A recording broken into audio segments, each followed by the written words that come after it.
Maybe you've been there, or maybe you're on your way. It can be terrifying, overwhelming, liberating, and mystical. The walls which box in your mind melt away.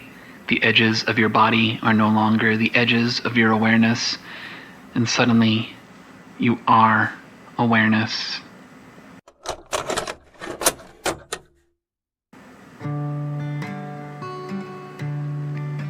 You are not what is written upon the page, but the page itself.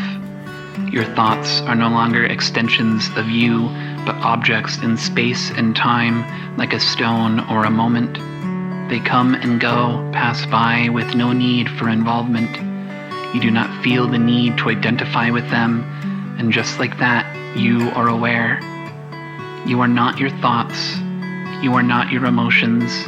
You are not your feelings, not your body, not your lungs any more than you are the air within them, not your heart any more than your blood, not your flesh any more than your skin, not your brain any more than your thoughts. So, what are you? There was a name assigned to you.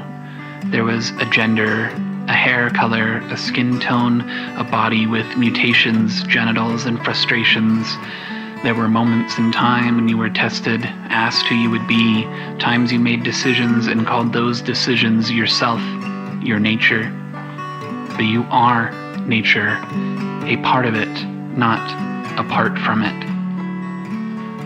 As so it dawns on you, you never were you. You never were something different, a conqueror among the trees. Your humanity was prescribed, designed by forces beyond your control, and now you are but a perspective. And here you are, an actor on a stage, a single mote of awareness, trying to make sense of the universe from the inside out.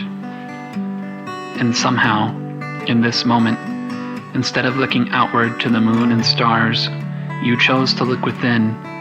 Deeper still, you let yourself dig, asking that same question, the same question God asked before you were born, before any of us could blink into existence. Who am I? What am I? Why am I? This is a game. That much is suddenly clear. We are peeking behind our masks to say hello. Aren't you me? Yes, but you mustn't spoil the fun. Won't you hate me briefly? Won't you love me for a moment? Won't you hold the door, flirt a little, buy a coffee and make a mess? Won't you play? We are dancing together.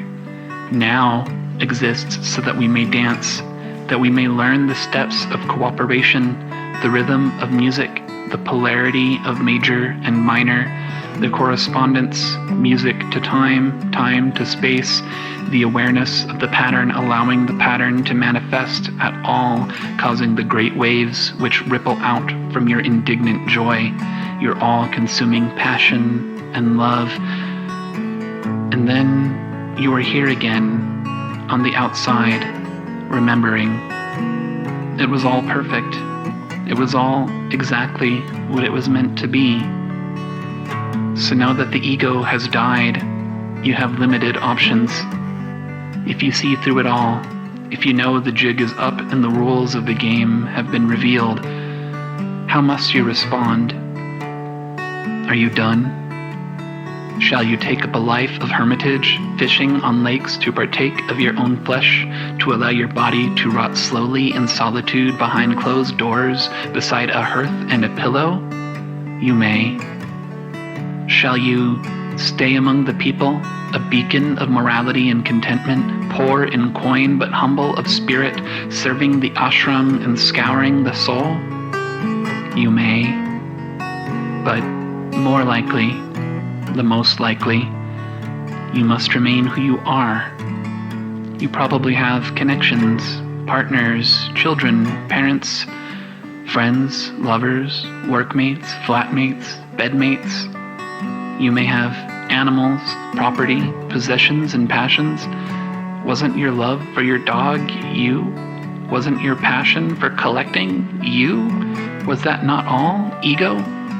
Would you allow such a thing to remain dead for those around?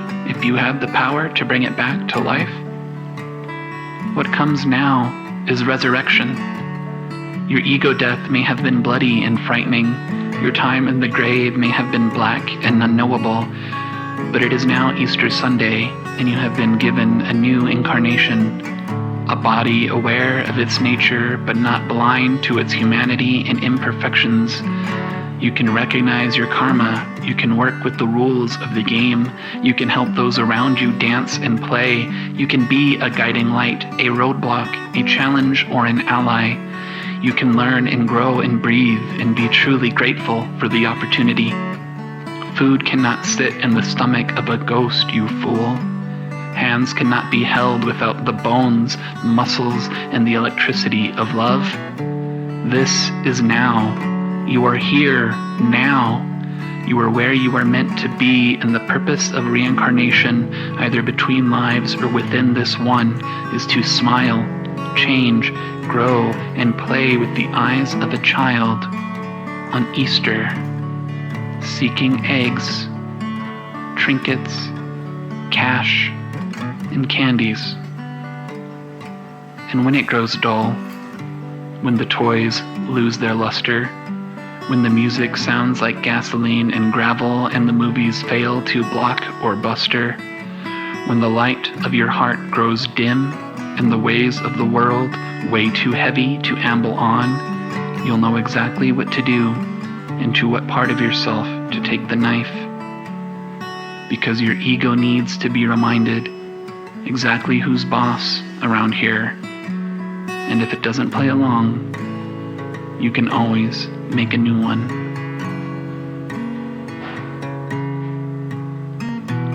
To the ego, death is always just around the corner.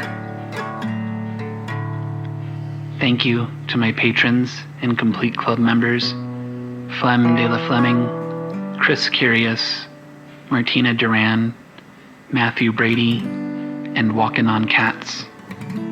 I appreciate you, I love you, and I'll see you next time.